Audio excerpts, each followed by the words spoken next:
Hey everybody, we are solving this problem implement queue using stack. So we know what a queue is, right? We have this data structure where you have front, you have the rear. Any new element, any new number goes from here and anything comes out from here. It's called a last in, first. It's called a first in, first out algorithm. If I add 1, 2, 3, 4, if I input these elements, I would get these elements in the same order 1, 2, 3, 4. We are supposed to implement this using stack.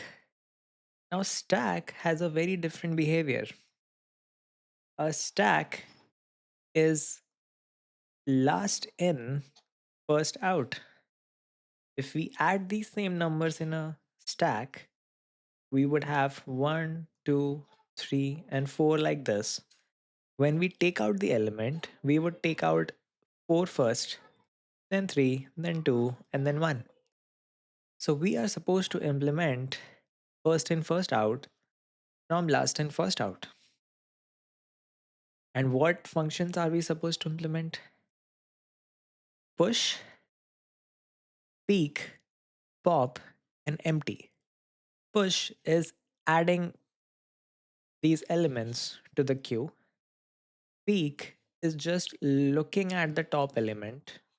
In this case, it would be 1. Pop is not just looking, but taking out this element from the queue. Empty is to check if the queue is empty. In this question, we are also given that we can use two stacks. Now, this acts as a hint to us. So, how do we implement it? We can make an observation. If we have a last in, first out data structure available, can we do the last in, first out twice? Will that actually make it first in, first out? So, what I'm saying is take the last in, first out, perform it twice, and you have a first in, first out. Let's take it with an example. Let's say I'm given this input 1, 2, 3, and 4. I add it in a stack 1, 2, 3, 4. The elements come out in reverse. Can I put them in a stack again? Let's put them in a stack one by one. So 4, 3, 2, 1. This is a stack. This is a stack. If now I take these elements out, what would be the order? 1, 2, 3, and 4. This was the input order. This is the output order. This is first in and first out. So this tells us how we would be able to get a first in, first out from a last in, first out. We can use this logic to solve this problem. Keeping this concept in mind, to implement these four functions of a queue, we would be using two stacks, stack 1 and stack 2. Stack 1 is where we would append the new data, and stack 2 is from which we would pop any element that we want. So now let's take an example of how it would work in a pop and a peak scenario. I have this stack 1. Let's enter these elements 1, 2, 3, and 4. Let's take stack 2. This is initially empty. Every new element, every element in the push would go to stack 1 So we have entered 1, 2, 3, and 4. When I come at pop or peak, in that situation, I would not peak from stack 1, otherwise, I would get the last element. So to get the first element, I would take all of these elements out to stack 2. So 4 would go here, 3, 2, and 1. Now if I do pop operation, I would get 1. I can also do the peak operation and I would still get 1. What if after pop, I have another element? So all of these are gone. Let's say I add 5. Now if I do pop, I don't want to push 5 to stack 2 again. Because if I do, 5 would go over here. I don't want that.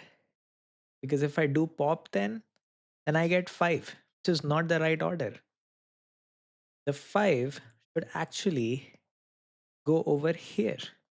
But that cannot happen in a stack.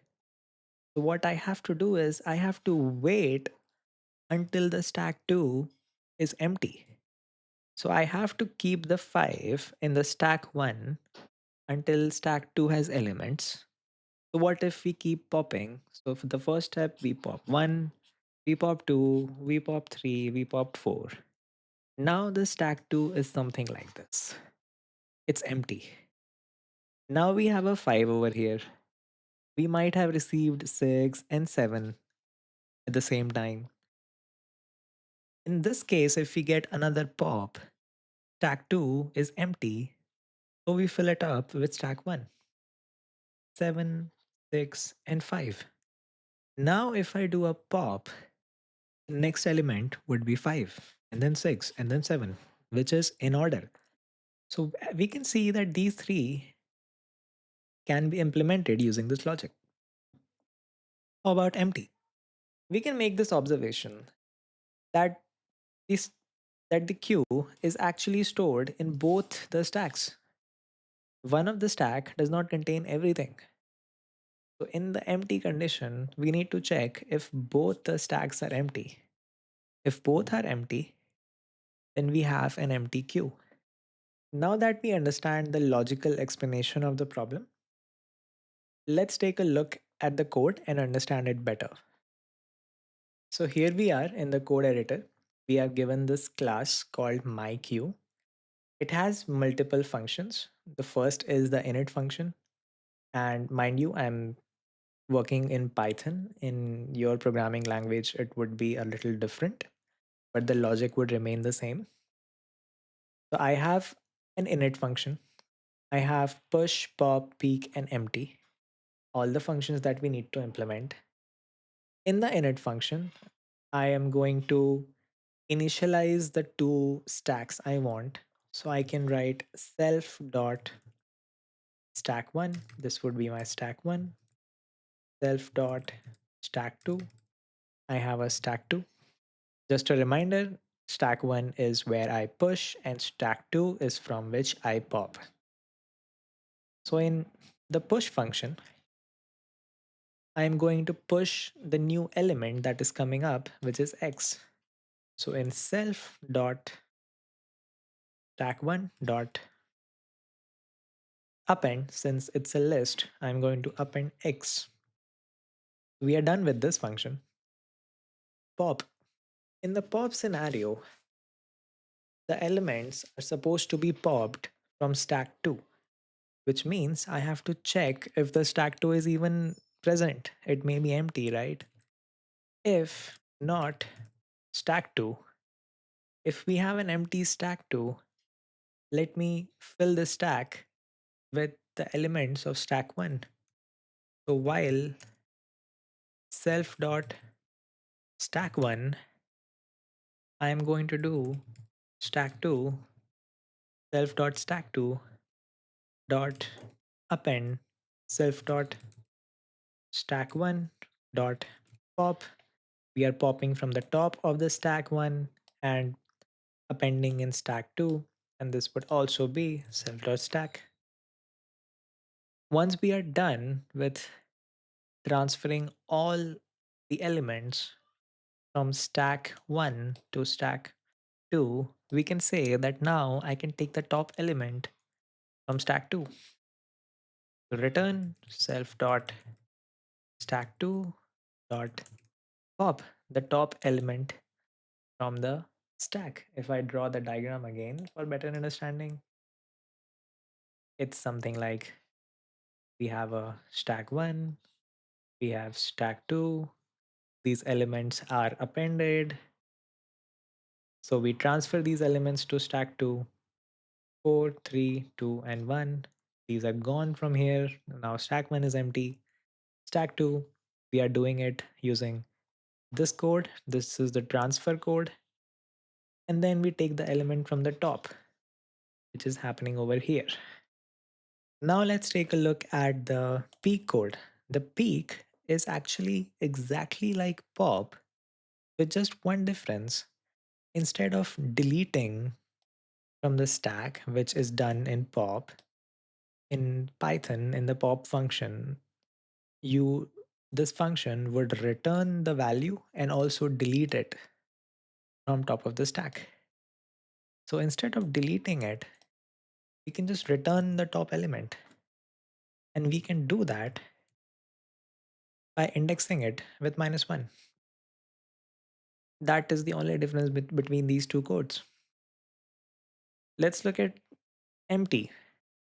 So as I said before, we need to check if both stack 1 and stack 2 are empty. Only then the queue is empty. If not, self.stack1 and not self.stack2. In this case, we have an empty queue, which means return true, else return false. Let's test this code. It's passing. Let's submit. We have a solution.